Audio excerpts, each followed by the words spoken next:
Welcome, this is Josh Reeves with Mile High Church in Lakewood, Colorado. Thank you for tuning in to our podcast today. For more information about our church, please visit our website, milehighchurch.org. So we are in our third of 4 weeks of a series. We're doing a series called An Abundant Universe.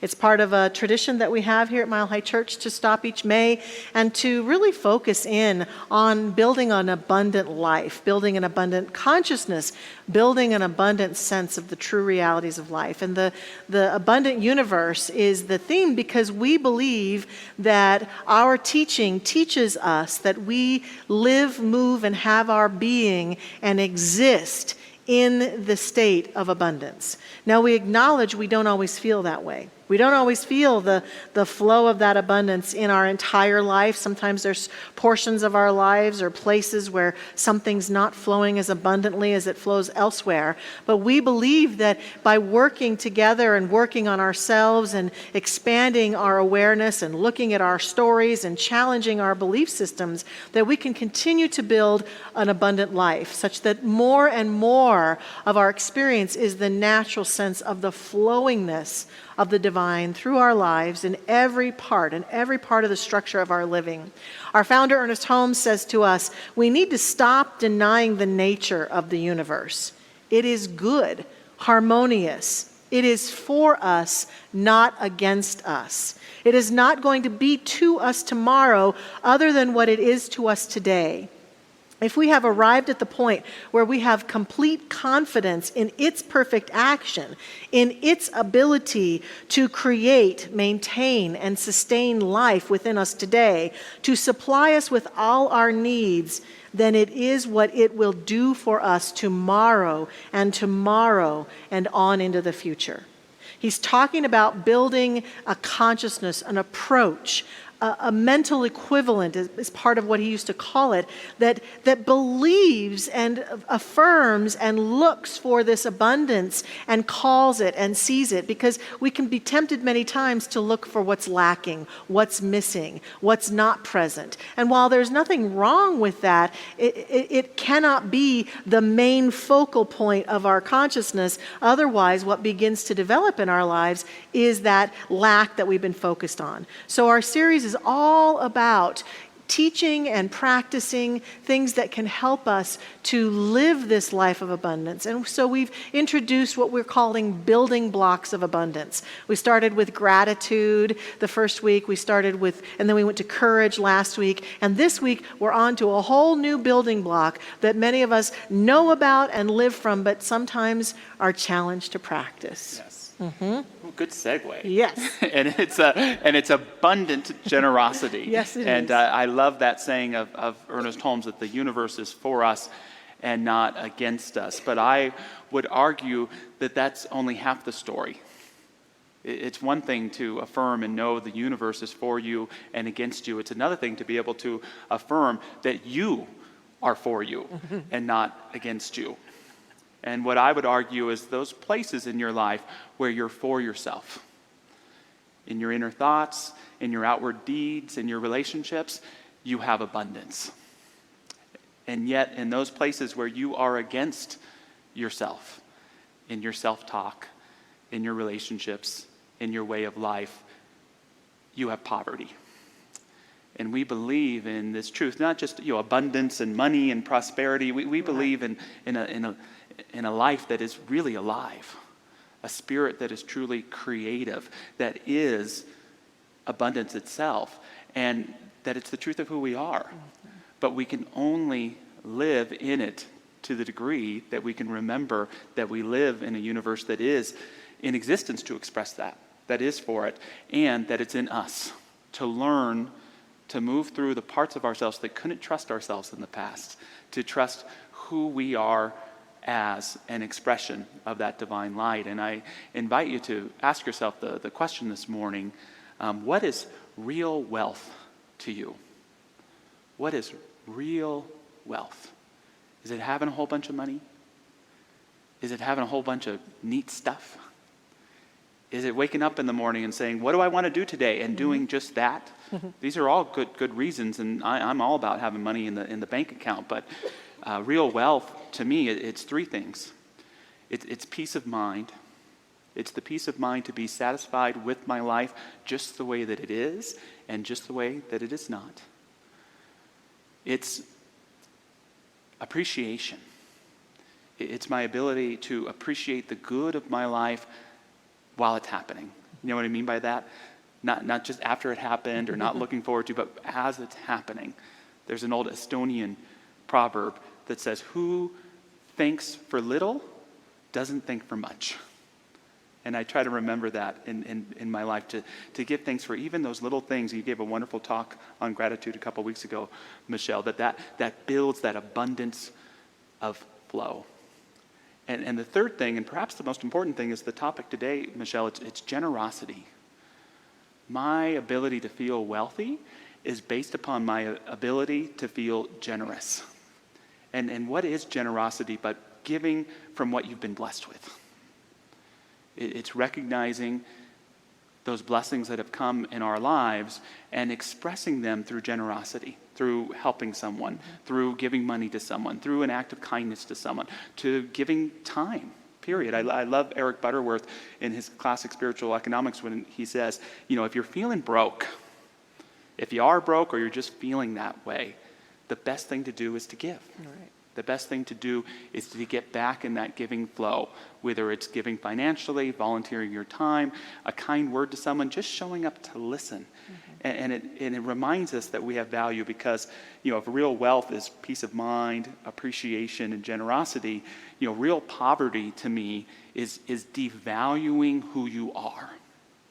It's the failure to value who you are. It's the failure to value your life and the miracles that are around, and it's the failure to keep yourself out of that flow of good that is always calling for us to bring forth a greater amount of recognition that this life is joy, this life is love, this life does have a deeper meaning and purpose if we can cooperate with it.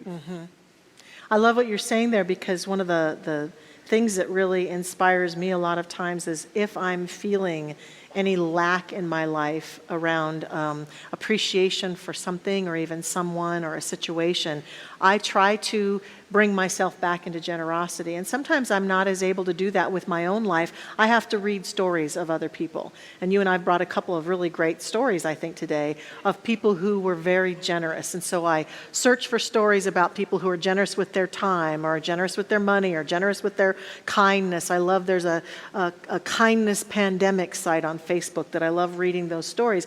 And they inspire me and they uplift me and they remind me that being generous is something that we can do at any point, even when we're feeling that sense of poverty or lack or limitation. We can find our way back into our generous hearts because it's the true nature of who and what we are. And so we can find ways to be generous. And one of the fun stories that I read recently actually was in the Reader's Digest. An author named Lawrence Elliott talked about he calls it the Legion stories. Is that the word he uses? Stories are legion, he says, about Elvis Presley.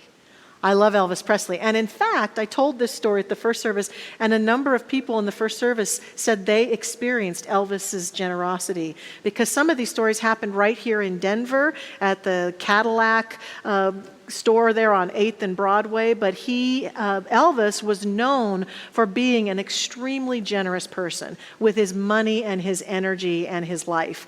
And he died with very little money, and people thought that was bad, that was a horrible thing, and yet he believed that the good that we have, including our money, was meant to be circulated. So there are stories, for example, of Elvis going into a Cadillac showroom and seeing a young newlywed couple standing there just loving this Cadillac and saying to them, "So is this the Cadillac you love?" And them saying, "Yes." And him going and just buying it and giving it to them.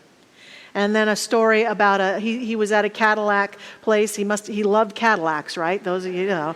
And he was at a Cadillac store, and he saw a young man out cleaning the Cadillacs, washing them. And it appeared as though that was the young man's job. And so Elvis went out to this young man and said to him, "Which of these Cadillacs do you think is the best?" And the young man pointed to a convertible. And so Elvis took the young man into the Cadillac store, found a salesman, and said, "This young man recommended that convertible Cadillac. I'll take one for me and one for him, and I want him to get the commission on the sales."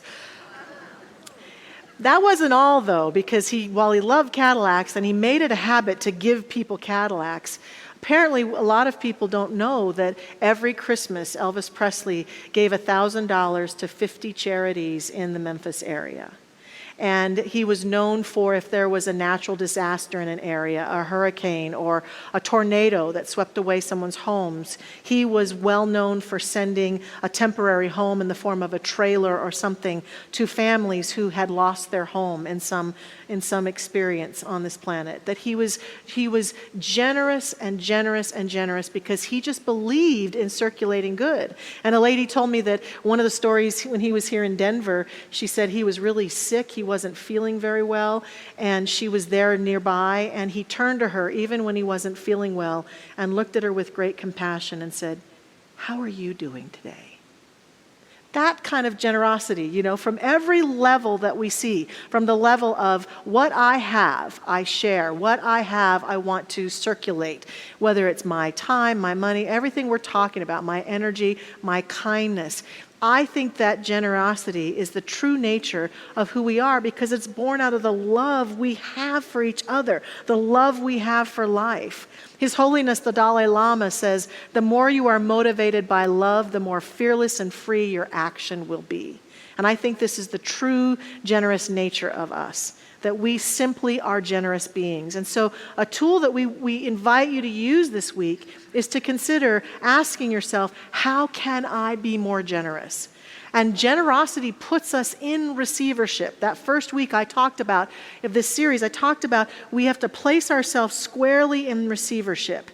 And when we do that, then we can give from that overflow. We can give from that sense of the true nature of ourselves, and we can activate that generosity that is the true nature of who and what we are. And the more we activate it, the more it activates itself in the law of attraction and in our lives to bring back more and more good to us. So generosity is a powerful, powerful building block for an abundant life, for sure. I love it. And I thought of so many bad Elvis jokes during that talk. Yeah, I bet you did. You ain't nothing but a generous hound dog as an affirmation. You could just totally change all his songs, yeah. We, kind of an Oprah giveaway. We got to get Barry on that blue right suede away. shoes under everyone's chair along with a peanut butter and banana sandwich to remind us. Right, I like it goes that. on and on. Yeah, But I love that expression of generosity. You don't have to be a famous person. No, you don't do have to not. be a rich person to give generous. No. Maybe it's not going to be as elusive as buying a Cadillac, Right. But it can show up in little ways. And I love, some of you may have read in the news, a story that just came out a few weeks ago about two young women who met on a bus on the campus of Liberty University. And these are two young girls, students there, but had never met. Their names are Allie Cole and Ruby Wierzbicki. And one of them just had that simple bit of generosity to sit next to the other person and say, "Hello, what's your name?" And they got to talking, and see that even that smallest act of generosity can open up to an experience of richness and abundance. And these two young women found that they had a lot in common. They learned that both were Chinese, and they learned that they had both been adopted from China. And for a young woman adopted from China, more than likely they're a victim of the one-child policy that ended a few years ago there. But at their time, what that meant is more than likely they were given up for adoption because the family couldn't have more than one child, or because the family had wanted a boy and they had a girl. And so there's that sadness, yet there's this connection to the roots of their orphanage because it's the only early life they ever knew.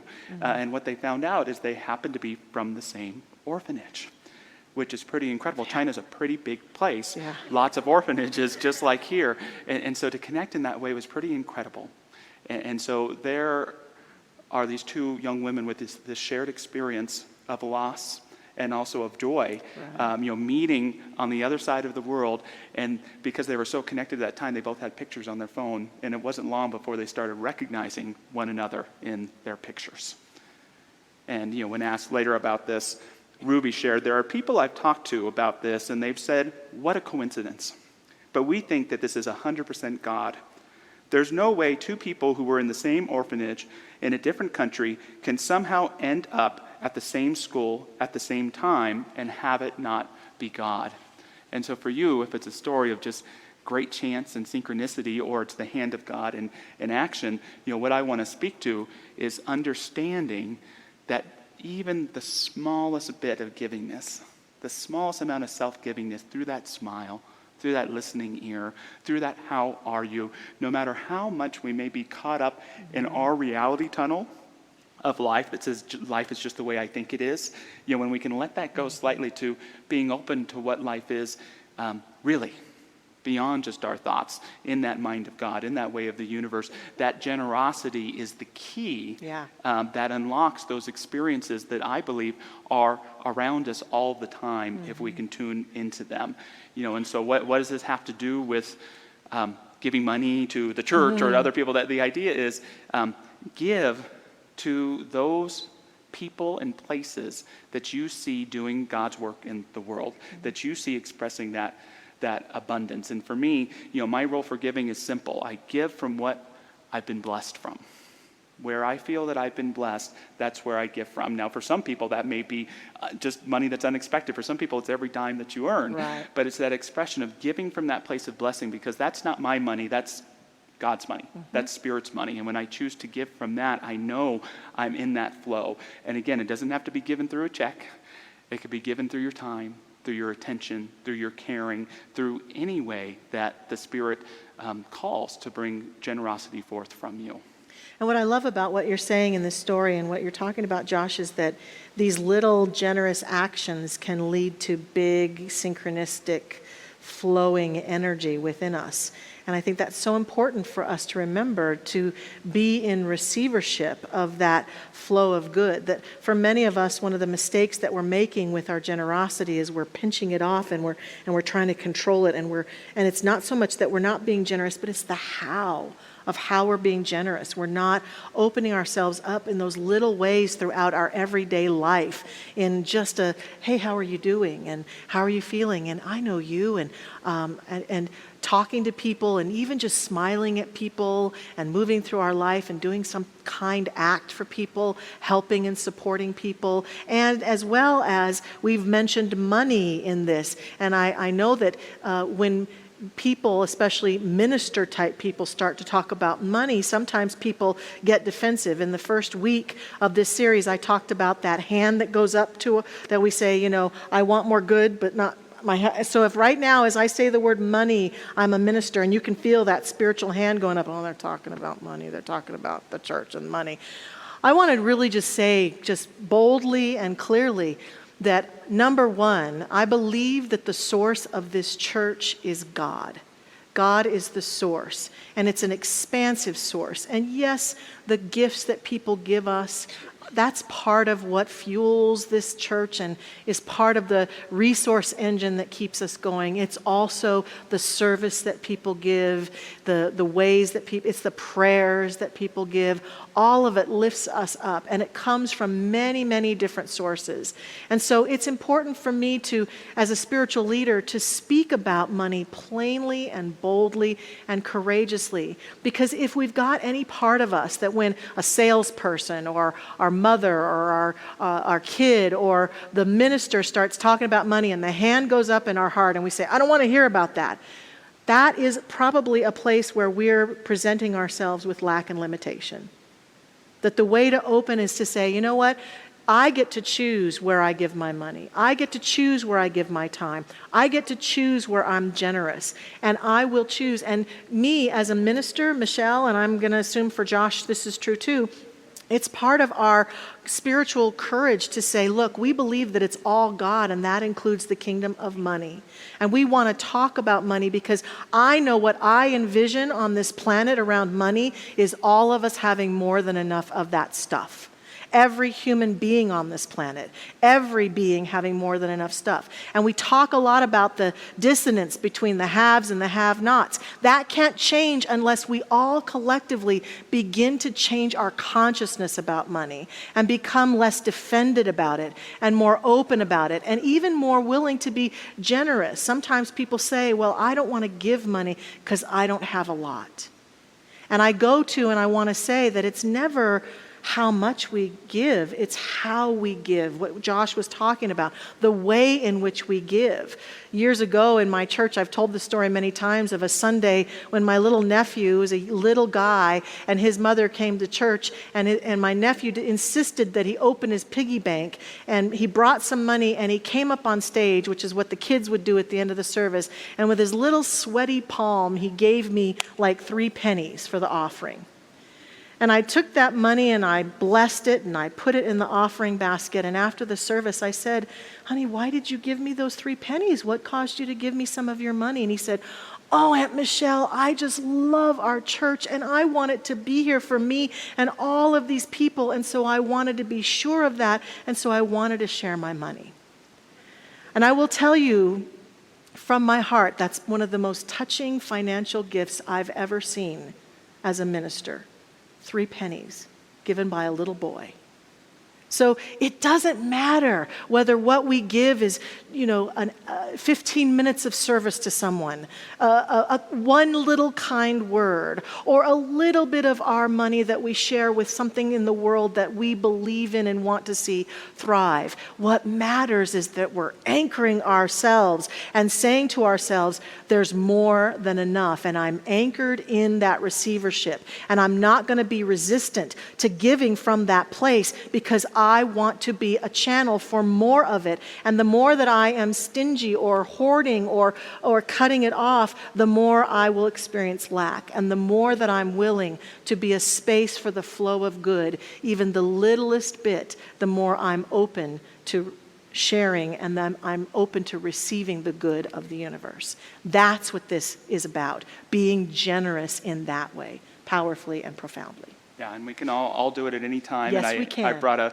quote to share from authors Nicholas Kristof and Shailene Wood Dunn, who wrote a powerful book about 6 or 7 years ago called Half the Sky, where they argue that the greatest problem in the world is discrimination against women, and the greatest key to our future as a planet is the empowerment of women through education, equality, and more. And they talk a lot about service, about generosity, and I love what they share here. They say, sometimes there is a chance to make a difference in unexpected ways and places. Most of us encounter people in our daily lives who could use a hand, yet too often we don't reach out. Perhaps it's because we're embarrassed, we're running for a train or bus, we're grabbing groceries to make dinner, or we don't quite know what to offer.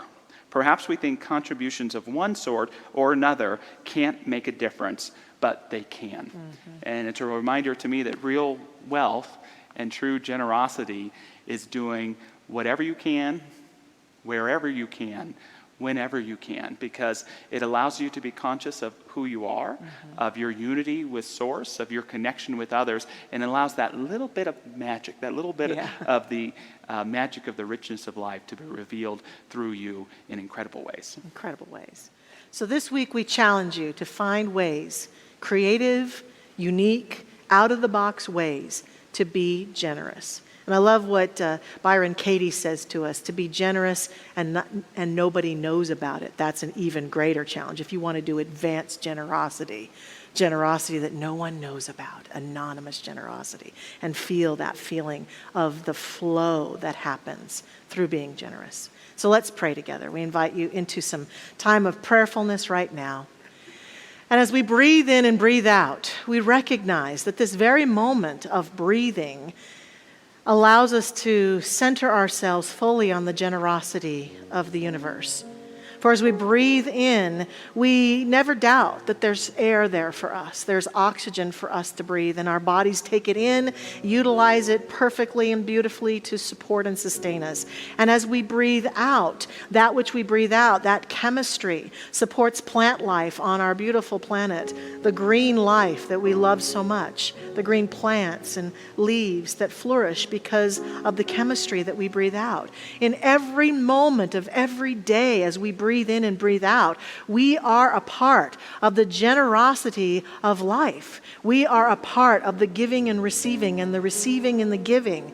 And so we gladly take our place in that space right here and right now and recognize that the infinite power and presence is giving unto each one of us continuously. Nothing has been left out. For we reside in the kingdom of heaven. We reside in the kingdom where all the good there is available to us. And we choose wisely. We choose in alignment with our own life and our own values and our own desires to live the life we choose to live. To be a person who is in alignment with the divine and to allow that flowing energy to happen through us. And we are a portal of good this day. We are a person of increase as we move about our planet, supporting and uplifting each other, allowing ourselves to be generous, to find ways to be a channel for that great good that God is as us, and to know that those ways bless us and bless all whom we give unto this day. And so with great joy and gladness, we surrender into the opportunity to embrace generosity, to be generosity, to feel how it is the essence of who and what we are. And I'm so grateful that this is the truth of each one of us. And affirm this week is a week of beautiful blessings from our generous hearts. And so I give thanks and let this go and let this be, surrendering this word into the law, knowing that it is done, it is so, and we say together, and so it is. Amen.